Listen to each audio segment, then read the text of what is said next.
Assalamualaikum warahmatullahi wabarakatuh.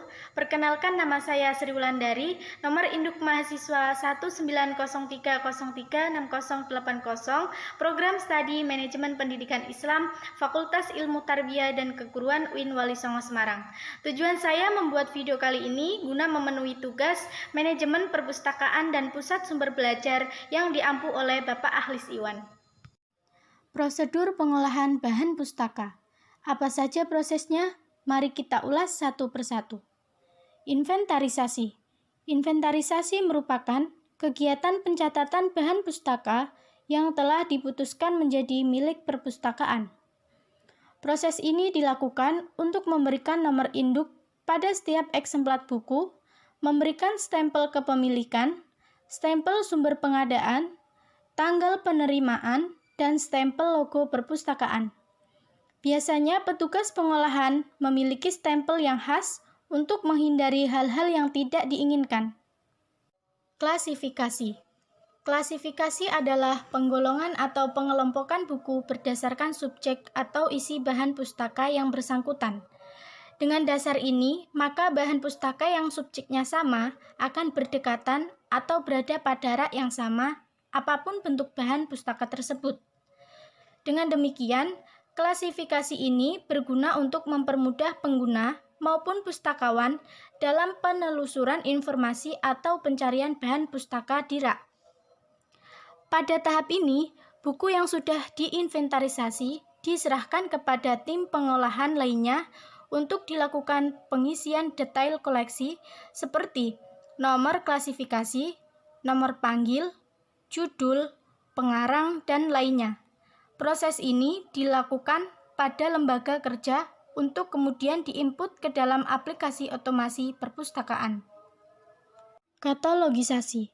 Katalogisasi adalah proses pembuatan daftar pustaka seperti buku, majalah, CD, film mikro, dan sebagainya milik suatu perpustakaan.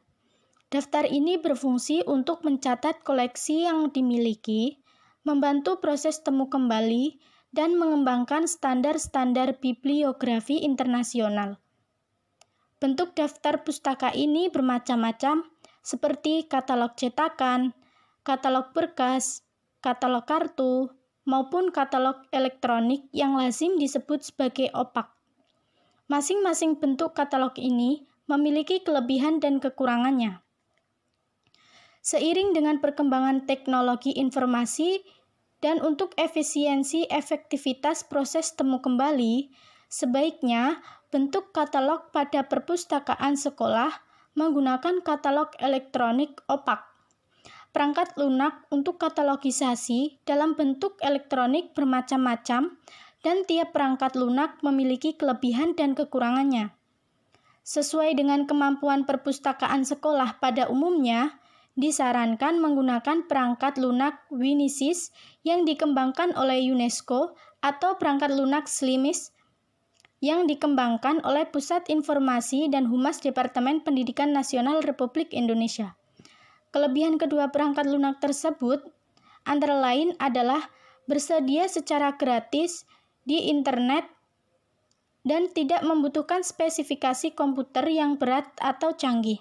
Selain itu, kedua perangkat lunak tersebut terbukti reliable setelah digunakan oleh banyak perpustakaan di Indonesia. Kelengkapan fisik. Kegiatan memberikan kelengkapan fisik pada buku yaitu 1. Label dan barcode, 2. Lembar tanggal kembali, 3. Kartu buku, 4. Kantung kartu buku, 5. Sampul. Pelabelan dan barcode. Label buku berisi 1. Nomor klasifikasi, 2. Nama pengarang diambil 3 huruf pertama dengan huruf kapital, 3. 1 huruf awal dari judul buku dengan huruf kecil, 4. Jumlah eksemplar. Penempatan label buku. Dalam penempatan yang perlu diperhatikan, 1. Ukuran tinggi penempelan label biasanya 2 cm dari bawah, 2. Penempatan label berdasarkan tulisan bagian rata kiri yang ditampilkan. Untuk barcode buku dapat ditempelkan di bagian cover buku yang kosong atau tidak ada tulisan, atau bisa ditempel pada halaman depan buku. Lembar tanggal kembali. Lembar tanggal kembali adalah kartu yang terletak pada bagian belakang buku yang biasanya berisi tanggal kembali, nama peminjam, dan tanda tangan. Gunanya sebagai kontrol bahwa buku harus dikembalikan pada tempo tertentu. Kartu buku. Kartu buku dibuat dari kertas karton atau manila. Ukurannya sama seperti kartu katalog, yaitu 7,5 cm kali 12,5 cm. Cetakannya dibuat bolak-balik pada satu lembar kartu. Gunanya sebagai kontrol buku dipinjam oleh siapa.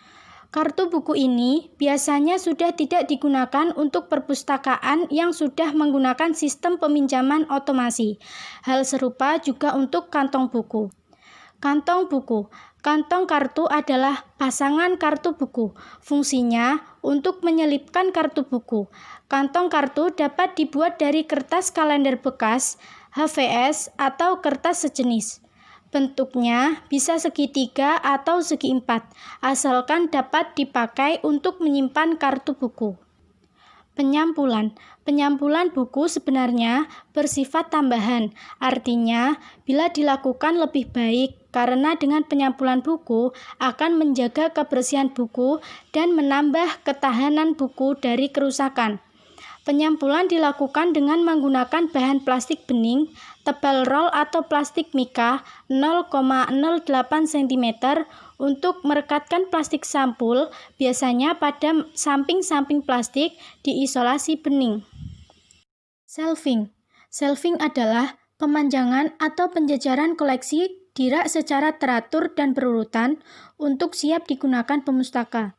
Mulai dari rak kolom paling atas sampai ke kolom paling bawah, dari kiri ke kanan. Bila sebuah kolom rak sudah terisi secukupnya, lanjutkan ke kolom di bawahnya, mulai dari kiri ke kanan. Urutan buku. Pertama, urutkan berdasarkan klasifikasi. Kedua, urutkan berdasarkan abjad pengarang. Ketiga, urutkan berdasarkan abjad judul. Sekian video dari saya, kurang lebihnya saya mohon maaf. Wassalamualaikum warahmatullahi wabarakatuh.